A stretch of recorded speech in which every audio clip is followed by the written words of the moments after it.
Bad. That's it for traffic.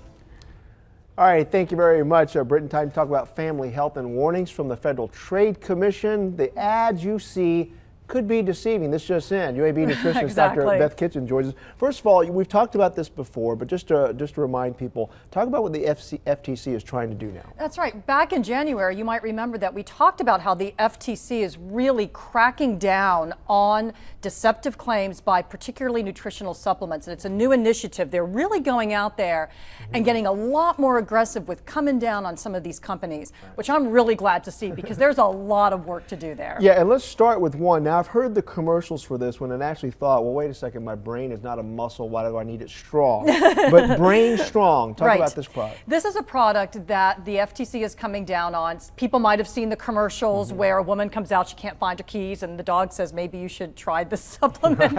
And what it is it's DHA. It is one of the fish oil fatty acids that they claim will help with improving memory and also with preventing cognitive decline. And they have no evidence to support that. And so the FTC is really coming down on them and saying, you've got to stop these advertisements and you've got to stop making false claims. So they can still sell the supplement. It's really the claims that they're making that the FTC is really fighting and being a lot more aggressive on. So do they just have to put a little disclaimer in there that nobody can see, or? Well, what they usually have to say is a lot of times they can make structure and function claims. They can say some studies show that fish oil may be associated with improved brain health. So there's a lot of wording things there. Gray area. But but it's the claims that they were making some very specific claims that they had not proved. This next one I saw on a show that has a doctor on it, and I tried it and it didn't work, and it was horrible tasting as well.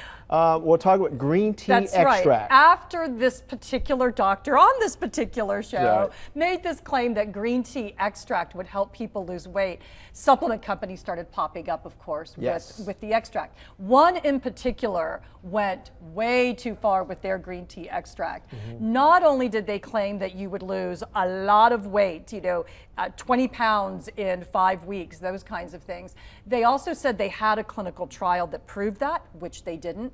They also put up false news sites using news names, big names like CSN, MSN, all these news names, saying that this was like a news story when it was really an advertisement. And so the FTC is really dropping the hammer on these folks. Good, I'm glad they did. Yes, because first of all, there is no evidence that green tea extract actually causes all of this fat loss and this weight loss, but so egregious were these claims that they had a research study that showed it worked, which they don't, and then also putting false news stories up using things like Women's Health and using big news sites' names. It's pretty bad. But we do know now it hasn't been proven that green tea does increase metabolism. No, this is, I think we may have said green tea. I think we meant to say green coffee. Green coffee, okay. Yeah. I said green tea. Yeah, my because mistake. both have. And I meant green coffee. Right, both have been touted as weight loss. With green tea, Mike, there actually have been some studies that have shown that there's a really slight increased risk of weight loss. It's not even worth buying the supplements because it's so slight. The green coffee still does not have the studies to support it. Personally, I endorse the green tea. It does work. I meant to say that. It's pure green coffee. Pure green coffee. Let's make sure we clarify. That's right. Thank you, Dr. Beth Kitchin. Thanks a lot, Mike. All right, JJ's walking off some calories.